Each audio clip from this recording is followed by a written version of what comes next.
अस्सलाम वालेकुम। मेरा नाम है आफ़ताब अहमद और बी एजुकेट पर एक नए लेक्चर के अंदर आपको वेलकम करता हूँ। स्टूडेंट्स, आज के इस लेक्चर में हम 386 कोड की जो बुक है कंपलसरी इंग्लिश वन, इसको हम स्टार्ट करेंगे। और ये बुक अल्लामा इकबाल ओपन यूनिवर्सिटी की तरफ से एफए और आईकॉम प्रोग्राम्स के लिए पढ़ाई जाती है। आज से ऑनवर्ड हम इस बुक पर एक कंप्लीट लेक्चर सीरीज स्टार्ट करेंगे, जिसमें हम इस बुक के हर यूनिट के हर टॉपिक को डिटेल से एक्सप्लेन करेंगे। इसके साथ साथ इसके पास्ट पेपर्स, इसके गेस्ट पेपर मैं आपके साथ शेयर करूंगा। और इम्पॉर्टेंट क्वेश्चंस यानी जो पास्ट पेपर्स के अंदर आ चुके हैं या पेपर के अंदर आ सकते हैं, वो भी मैं आपसे शेयर करूंगा। और किस क्वेश्चन का आपने कैसे आंसर लिखना है और किस तरह आपने पेपर अटेम्प्ट करना होता है, वो सारी चीज़ें हम साथ साथ डिस्कस करते जाएंगे। अच्छा, बुक को स्टार्ट करने से पहले एक दो बातें मैं आपको बताना चाहता हूँ कि अगर आप इस बुक को याद करने की कोशिश करेंगे ना, तो बिल्कुल नहीं होगी, आप बिल्कुल पास नहीं हो सकते। क्योंकि ये रवायती बुक्स की तरह नहीं है जिस तरह आप स्कूल्स वगैरह में पढ़ते थे ना, उसमें आपका जो सिलेबस होता था, बुक होती थी, उसके लेसन्स थे, आप उसकी ट्रांसलेशन याद कर लेते थे। इसी तरह उसके एंड पे उसके क्वेश्चन आंसर होते हैं, आप उनको रट्टा लगा लेते हैं, उन्हीं में से पेपर आता है। लेकिन यहाँ पे ऐसा नहीं होता। यहाँ पे आपको बुक में एक चीज़ सिखाई जाएगी और उससे रिलेटेड क्वेश्चन आएगा आपके पेपर में, कि वो जो चीज़ आपने बुक में सीखी है उसको यूज़ करके आप ये इसका आंसर दें। अच्छा, इस पर कुछ लोग ये भी कहते हैं कि पेपर जो है आउट ऑफ सिलेबस आया है, हालाँकि ऐसी बात नहीं होती। जो बुक की ये आउटलाइन होगी, इसी में से पेपर इससे रिलेटेड ही आएगा। मतलब हूबहू सेम टू सेम बुक में से नहीं आएगा, लेकिन जो चीज़ आपको बुक में सिखाई गई होगी, वही पूछी जाएगी पेपर के अंदर। तो इसलिए इन लेक्चर्स को आपने तसल्ली से फॉलो करना है। अगर आप गौर से इनको फॉलो करेंगे तो इंशाल्लाह आप ना ये सिर्फ पास कर सकते हैं, बल्कि बहुत अच्छे मार्क्स भी हासिल कर सकते हैं इस बुक में। ओके जी, सबसे पहले यूनिट नंबर 1 है। टोटल इसके 9 यूनिट्स हैं। आज के इस लेक्चर में हम पहला यूनिट स्टार्ट करेंगे और यूनिट 1 है इफेक्टिव स्टडी स्किल्स। यानी यहाँ पे आपको स्टडी स्किल्स सिखाई जाएंगी कि आपने इफेक्टिव स्टडी कैसे करनी है, आपने पढ़ना कैसे है बुक्स को। अच्छा, ये वाला जो पूरा चैप्टर है ना, इसमें से कोई भी चीज़ आपके याद करने वाली नहीं है, लेकिन ऐसी बात नहीं कि ये फ़ुज़ूल है, इसको आपने समझना है। इसमें आपको सिखाया जाएगा कि स्टडी स्किल्स क्या हैं, आपने रीडिंग कैसे करनी है, आपने स्टडी कैसे करनी है। यहाँ पे पहले इस पैराग्राफ्स के अंदर वो सिर्फ़ इस बुक का इंट्रोडक्शन करवा रहा है कि ये कंपल्सरी इंग्लिश 1 की बुक है और इसके 9 यूनिट्स हैं, 3 क्रेडिट आवर की बुक है। और हर यूनिट जो है वो 3 सेक्शंस के अंदर डिवाइड किया जाएगा, सेक्शन ए, बी, सी। तो इस तरह की चीज़ें हैं, ये आपको पढ़ने की ज़रूरत नहीं है। हर जो यूनिट होगा ना, लेकिन ये यूनिट 2 से स्टार्ट होगा। यूनिट 1 मैंने आपको बताया ना, वो सिर्फ़ आपको बताएगा कि आपने पढ़ना कैसे है। सेक्शन ए होगा फंक्शन, और सेक्शन बी होगा रीडिंग स्किल्स, सेक्शन सी होगा राइटिंग स्किल्स। तो अल्लामा इकबाल ओपन यूनिवर्सिटी की जितनी भी इंग्लिश की बुक्स हैं ना, वो तकरीबन इसी फ़ॉर्मेट के अंदर लिखी होती हैं। तो ये बुक अगर आप अच्छे से समझ लेंगे, तो आगे वाली जितनी भी बुक्स हैं, अब ज़ाहिर-सी बात है आपकी जो आगे कंपल्सरी इंग्लिश 2 की बुक है 387 कोड की, वो भी आपको समझना बहुत आसान हो जाएगी अगर आप ये बुक अच्छे तरीके से समझ लेंगे तो। अच्छा जी, ये वाली चीज़ें जो है ना, ये इग्नोर करें। यहाँ पे वो कहता है we hope by the end of the course, इस कोर्स के एंड पे हम ये एक्सपेक्ट करते हैं आपसे कि आपकी एक इंग्लिश पर गुड कमांड होगी, अच्छी कमांड होगी इंग्लिश पर। You should feel confident in a situation where you have to speak simple English, मतलब जहाँ पे आपको सिंपल इंग्लिश बोलनी पड़ जाए, आप कॉन्फिडेंट बाएतमाद पुरएतमाद तरीके से आप बोल सकते हो। You will be able to answer simple question in the English, English के अंदर जो सादा क्वेश्चंस होते हैं, आप उनके आंसर इंग्लिश में दे सकते हो, इस काबिल हो सकें। And you would be able to read and understand text and write simple notes या लेटर्स। तो आपको इस काबिल बनाना चाहते हैं कि आप सिंपल इंग्लिश जो है, सिंपल जो टेक्स्ट है, उसको पढ़ सकें, उसको समझ सकें। और अगर कोई चीज़ आपको लिखनी पड़ जाए, तो नोट्स वगैरह, लेटर्स वगैरह इंग्लिश के अंदर, तो आप उसको लिख सकें। अब यहाँ पे वो एक एक्टिविटी दे रहा है, वो कहता है कि आपका जो इंटरमीडिएट कोर्स है ना, उसके बारे में कुछ बेसिक क्वेश्चंस हैं, तो वो क्वेश्चंस देखें। तो वो कहता है कि जो डिस्टेंस एजुकेशन है ना, जो फासलाती निज़ाम तालीम है, डिस्टेंस एजुकेशन सिस्टम, जिस सिस्टम के तहत आप पढ़ रहे हैं अल्लामा इकबाल ओपन यूनिवर्सिटी से, इसमें बहुत ज़्यादा रिस्पॉन्सिबिलिटी होती है आप पर, योर ओन, क्योंकि आपने खुद पढ़ना होता है। अब ये सवालों के जवाब दें ज़रा। In general, do you find the other subjects you are doing this semester interesting और बोरिंग, क्या दूसरे सब्जेक्ट जो हैं आपको इंटरेस्टिंग लग रहे हैं, दिलचस्प लगते हैं या बोरिंग लगते हैं? Have you gone through the books of your other courses, क्या आपने दूसरे कोर्सेज की जो बुक्स हैं उनको भी देखा है? When you don't understand a point, do you consult your tutor, क्या जहाँ पर कोई पॉइंट आपको समझ नहीं आता, आप अपने ट्यूटर से कंसल्ट करते हैं? क्या आपने ट्यूटोरियल्स जो हैं वो रेगुलरली अटेंड किए हैं? क्या आप एक वीक के अंदर एक यूनिट ख़त्म करना आपको मुश्किल लगता है, या आप अपनी असाइनमेंट्स जो हैं वो आपने टाइम पर फिनिश की हैं? क्या आपने अपनी जो असाइनमेंट्स हैं, do you try your assignments yourself और do you take help from others? क्या आपने अपनी असाइनमेंट्स खुद की हैं या दूसरों से उनकी हेल्प ली है? Do you find your tutor cooperative और इनकरेजिंग? क्या आपके ट्यूटर कोऑपरेटिव थे या नहीं? Do you note an in an exercise book what you learn each week? आपने हर हफ्ते क्या पढ़ा? क्या आपने अपनी नोटबुक पर उसको नोट किया? तो ये मतलब मुख्तलिफ क्वेश्चंस जो है ना, ये वैसे उन्होंने लिखे हुए हैं, इनको याद करना या इनके आंसर्स ढूंढना ये आपकी जिम्मेदारी नहीं है। मतलब वैसे आपसे आपका टेस्ट लेने के लिए कि आपने अपने कोर्स को स्टार्ट किया नहीं किया, आपने पढ़ा नहीं पढ़ा, थोड़ा उसके बारे में सोचें ज़रा। इसके बाद वो कहता है कि when you received your compulsory English one book what did you do? जब आपको ये बुक रिसीव हुई तो आपने क्या किया इसके साथ? Kept it somewhere and forgot about it? आपने इसको रख दिया और भूल गए इसके बारे में? Started reading it from page one without looking at it as a whole? कि आपने इसको इसके पेज वन से स्टार्ट करना पढ़ना शुरू कर दिया इसको बगैर देखे हुए, मतलब पूरी बुक के सारे पेजेस को देखे बगैर आपने पहले पेज से पढ़ना शुरू कर दिया? या फिर turned a few pages, looked at pictures, looked at the content list, or just went through the different headings to have feel of it? या फिर तीसरा ऑप्शन ये है कि आपने कुछ इसके पेजेस जो हैं वो आगे पीछे किए, फिर आपने इस पर जो मुख्तलिफ पिक्चर्स हैं, तस्वीरें वो देखी, इसका कंटेंट जो है वो देखा और आपने एक दफ़ा गो थ्रू की बुक, यानी इस बुक का फ़ील लेने के लिए कि बुक किस किस्म की है, इसको फ़ील करने के लिए आपने मुख्तलिफ इसके पेजेस, मुख्तलिफ यूनिट्स जो है ना वो उसको पड़ताल किया, देखा। तो वो कहता है व्हाटएवर यू डिड, आपने जो कुछ मर्ज़ी किया, we suggest the best choice should have been C, कि वो कहता है हमारा मशवरा ये है, हम आपको ये मशवरा देते हैं कि बेस्ट ऑप्शन जो है ना वो सी है। आप उसके पेजेस जो हैं वो आगे पीछे करें, उसकी तस्वीरें देखें, उसकी कंटेंट देखें, उसके यूनिट्स की मुख्तलिफ हेडिंग्स देखें यूनिट्स के अंदर जो हैं, ताकि आपको कुछ उसके बारे में पता चले, कुछ फ़ैमिलियर हों आप बुक के साथ। Your book should always be like a friend to you, आपकी बुक हमेशा आपके लिए एक फ्रेंड का किरदार अदा करेगी, एक दोस्त होगी आपकी book. When we meet someone in life for the first time we are very curious. वो कहता है कि जब भी हम किसी चीज़ को किसी भी आदमी से पहली दफ़ा ज़िंदगी में मिलें तो उसके बारे में बड़े क्यूरियस होते हैं, उससे कुछ पर्सनल क्वेश्चंस करते हैं, उसका इंट्रोडक्शन लेते हैं ताकि उनसे हमारे फ्रेंडली रिलेशंस हो सकें।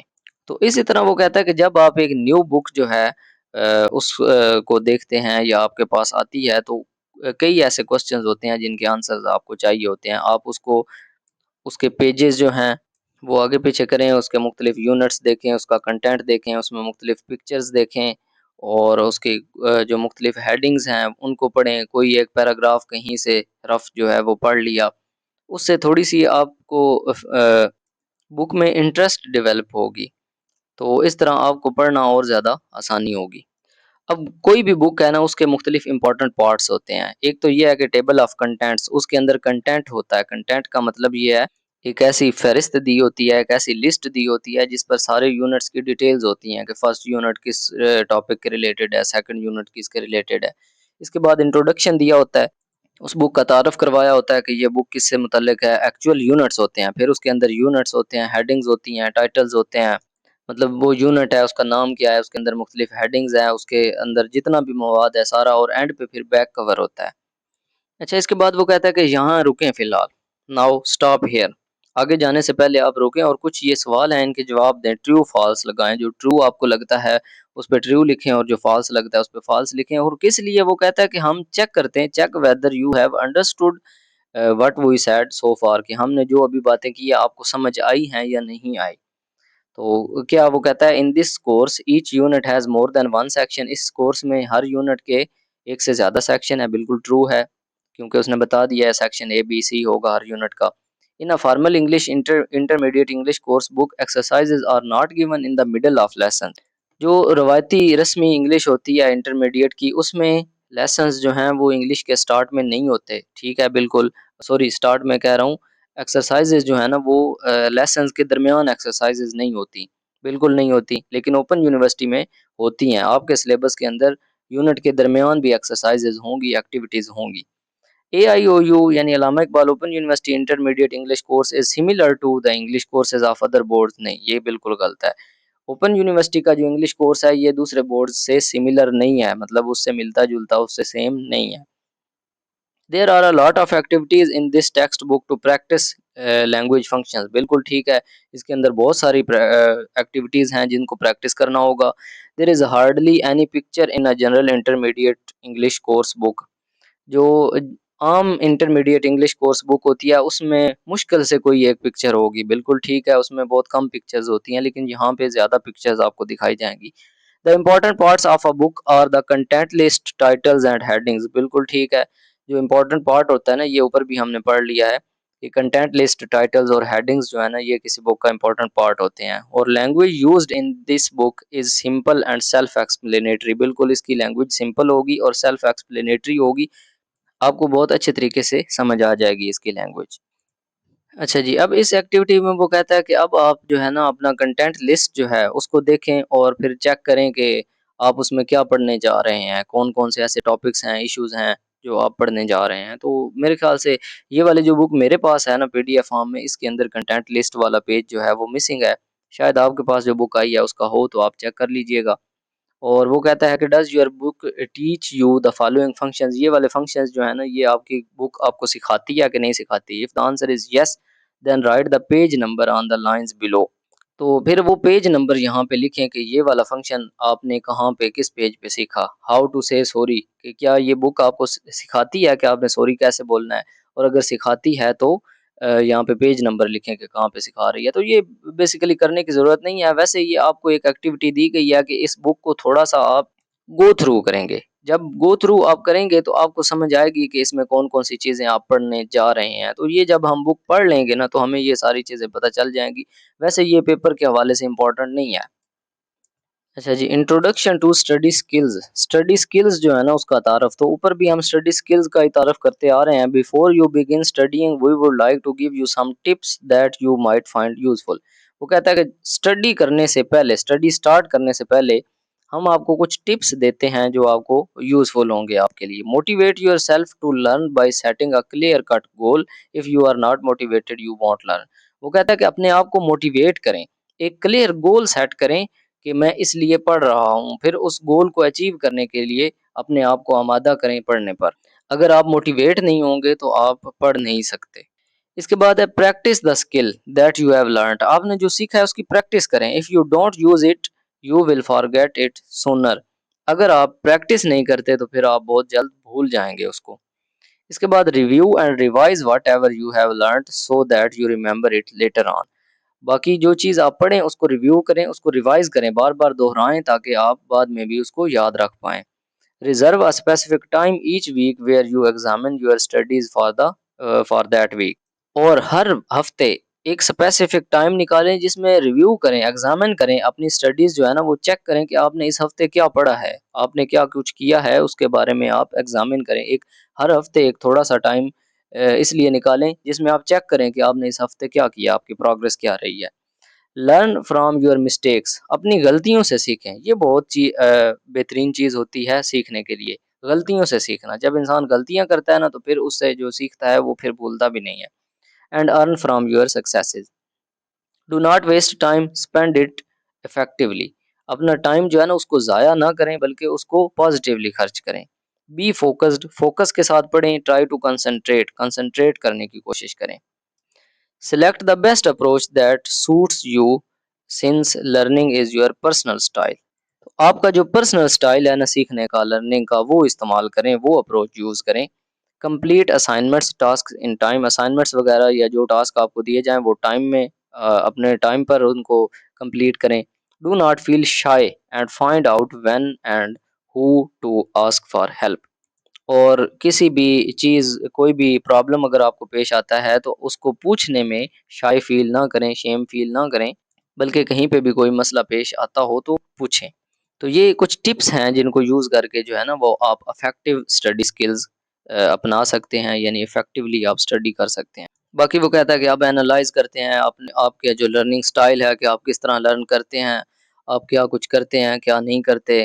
आप I am usually try to study with the radio and TV turned on. मैं उस वक्त स्टडी करता हूँ जब टीवी या रेडियो साथ चल रहा होता है। यस नो आपने लिखते जाना है। मतलब ये है ना कि ये इससे इन क्वेश्चन से आपको पता चलता जाएगा कि आप क्या कुछ करते हैं, उससे क्या इफेक्ट पड़ता है। Time has always been a problem to me. मेरे लिए टाइम हमेशा एक प्रॉब्लम रहता है, यस या नो। तो इससे आप अपने आप को चेक कर सकते हैं कि आप में क्या क्या कमियां हैं या क्या क्या इम्प्रूवमेंट्स हैं या क्या क्या इम्प्रूवमेंट करने की ज़रूरत है। अच्छा, इसके बाद स्टेप बाय स्टेप गाइड है स्टडी की या लर्निंग की। First step is planning to study. सबसे पहला स्टेप है प्लानिंग टू स्टडी, के स्टडी की प्लानिंग करना। Some students are not in the habit of planning. कुछ स्टूडेंट्स जो है ना वो प्लानिंग करने की आदत में नहीं होते। Remember planning is the most important first step to achieving your goals. तो कोई भी गोल आपने हासिल करना है, कोई भी मकसद आपने हासिल करना है, तो सबसे पहला स्टेप उसका प्लानिंग होगा और प्लानिंग बहुत इंपॉर्टेंट स्टेप है। इसके बाद be realistic while planning. Planning जब कर रहे हो ना थोड़ा रियलिस्टिक हो, मतलब प्लानिंग जो है ना आपकी इस तरह की होनी चाहिए जो अचीवेबल भी हो, आप आसानी से टारगेट अपना अचीव भी कर सकते हो। ऐसा ना हो कि आप इस तरह का गोल सेट कर लें जो बिल्कुल नामुमकिन हो, अचीव ही ना हो सकता हो। Your goals should be with in your skills and abilities. आपकी जो एबिलिटीज हैं, आपकी स्किल्स, आपकी महारतें, जो काबिलियत है उसके अंदर होने चाहिए आपके गोल्स। रियलिस्टिक होने चाहिए, रियल होने चाहिए। जैसे वो कहता है कि फॉर एग्जांपल आप हर दिन एक न्यू डे 3 न्यू वर्ड्स आप जो है ना वो याद करते हैं, 3 न्यू वर्ड्स के स्पेलिंग याद करते हैं, तो ये एक रियलिस्टिक गोल है। यानी 3 वर्ड्स आप रोज़ाना याद कर सकते हैं उनके स्पेलिंग। लेकिन trying to learn the spelling of 50 नए वर्ड्स के स्पेलिंग याद करना रोज़ाना, ये रियलिस्टिक नहीं लगता। इसके बाद फ्लेक्सिबल होना चाहिए, यानी आपका गोल जो है ना उसमें लचक हो, उसमें कमी बेशी करने की ज़रूरत पड़ जाए तो आप कर सकते हो। मेजरेबल हो, मतलब उसकी प्रोग्रेस आप मेजर कर सकते हो कि इतनी प्रोग्रेस है इसमें मेरी, या इतनी होनी चाहिए, इतनी नहीं है। इसके बाद मज़ीद कुछ यूज़फुल टिप्स उसने दी हैं स्टडीइंग के लिए। सबसे पहली तो उसने कहा है कि some people learn through reading, underlining and highlighting. कुछ लोग जो है ना वो मुतालिया करते हैं, रीडिंग करते हैं। फिर जब रीडिंग करते हैं तो इम्पोर्टेंट पॉइंट्स को वो अंडरलाइन कर लेते हैं या हाईलाइट कर लेते हैं, तो ये इम्पोर्टेंट चीज़ है सीखने के लिए। इसके बाद planning and managing specific times for studying. Study के लिए एक स्पेसिफिक टाइम जो है उस को प्लान करें, एक टाइम टेबल सेट करें, फिर उसके मुताबिक स्टडी करें, अपने टाइम को मैनेज करें। ये भी इम्पोर्टेंट स्किल है स्टडी के लिए। इसके बाद try to study at the same time each day. हर दिन जो है ना रोज़ाना सेम टाइम पर, जिस टाइम एक दिन आपने पढ़ा हो उसी टाइम दूसरे दिन भी पढ़ें। तो इससे थोड़ा-सा ना टाइम टेबल में आपकी ईज़ीनेस आएगी, आपको टाइम टेबल मैनेज करने में आसानी होगी। Review your notes before beginning an assignments. कोई भी असाइनमेंट जो है वो बनाने से पहले अपने नोट्स को रिव्यू करें, अपनी बुक वगैरह जो है ना वो पढ़ें। जिसके बारे में असाइनमेंट बनाने जा रहे हैं वो टॉपिक पहले पढ़ें। Tell your friends not to call you during study times. ये बहुत इंपॉर्टेंट चीज़ है। अपने फ्रेंड्स को समझाएं कि आपका स्टडी टाइम जो है ना उस दौरान आपको कॉल्स, मैसेजेस वगैरह ना करें। बल्कि बेहतर है कि आप अपने स्टडी टाइम जो है ना उसमें अपना मोबाइल, अपना जो लैपटॉप है वो साइड पे रख दें, या कम से कम उसको फ्लाइट मोड पे रखें ताकि आपको कॉल्स वगैरह, मैसेजेस वगैरह डिस्टर्ब ना करें। Sit down for 45 minute interval. कम से कम 45 मिनट का दौरानिया जो है ना वो बैठें। When you feel you cannot concentrate anymore, take a short break of 10 to 15 minutes. अगर आप समझते हैं कि आप कंसंट्रेट नहीं कर पा रहे या बोर महसूस हो रहे हैं तो 10 से 15 मिनट का ब्रेक लें।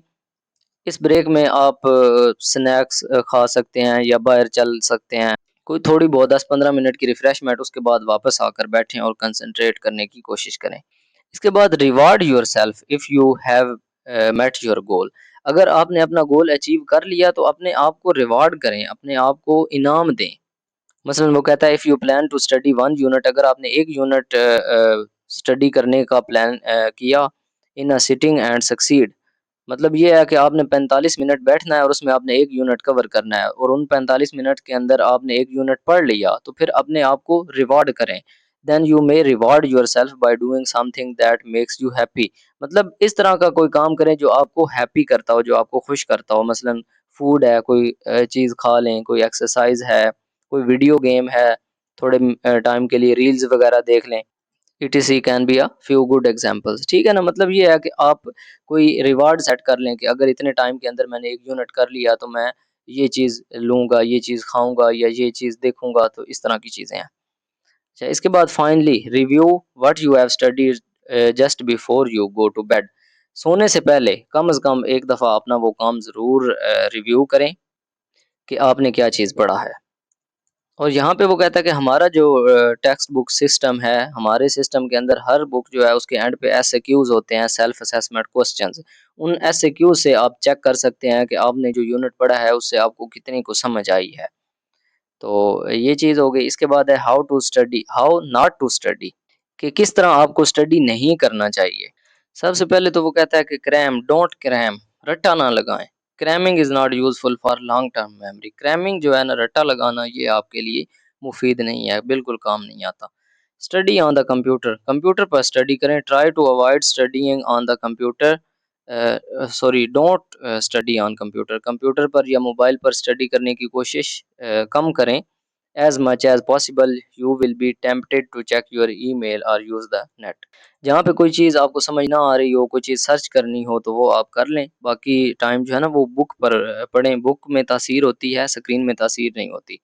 Study just after you have eaten, don't study, बल्कि don't study just after you have eaten. जब आप खाना खाएं तो उसके फौरन बाद स्टडी ना करें। And don't study too much at one time, एक ही टाइम में बहुत ज़्यादा ना पढ़ें, जिस तरह आप अक्सर पेपर्स में करते हैं कि एक दिन में ही पूरा सेमेस्टर बुक जो है वो नहीं खोलनी, बुक को हाथ भी नहीं लगाना, बस एक दिन में पूरी बुक जो है ना वो पढ़ने की कोशिश करनी है। तो इस तरह आपका माइंड भी इफेक्ट होता है और आपकी स्टडी भी इफेक्ट होती है। इसके बाद है a good place to study can make the difference. आपके पास पढ़ने के लिए एक अच्छी जगह होनी चाहिए, इसका भी बड़ा इफेक्ट होता है। ठीक है, उसके आसपास नॉइस ना हो, शोर वगैरह ना हो, लाइट आपके पास काफ़ी हो, कंफर्टेबल इजी हो, कंफर्टेबल टेम्परेचर हो, गर्मी सर्दी ज़्यादा ना हो और बैठने में आसानी हो। अगर वो कहता है कि आपकी स्टडी प्लेस टू वार्म हो, ज़्यादा गर्म हो, यू माइट बिकम स्लीपी, आपको नींद आने लग जाएगी। अगर इट इज़ टू कोल्ड, अगर ये बहुत ज़्यादा ठंडी हो, यूर थिंकिंग में स्लो डाउन, आपकी जो सोच है, आपकी जो थिंकिंग है वो कम हो जाएगी, स्लो हो जाएगी, आहिस्ता हो जाएगी। अब यहाँ पे चंद क्वेश्चन वो स्टडी प्लेस के बारे में कर रहा है। वो कहता है कि यस लिखें अगर ये ठीक हैं तो। Is my study place available to me whenever I need it, जब भी मुझे स्टडी प्लेस की ज़रूरत हो तो वो मेरे लिए दस्तयाब होती है। बिल्कुल ठीक है, मेरे लिए तो दस्तयाब होती है, आप अपना सोचें। Is my study place free from interruptions, क्या मेरी स्टडी प्लेस जो है वो इंटरप्शन से फ्री होती है, यानी कोई इंटरप्ट तो नहीं करता कि कोई इधर से थोड़ी देर बाद आवाज़ लगा रहा है, कोई इधर से शोर हो रहा है, तो ऐसी चीज़ें तो नहीं है।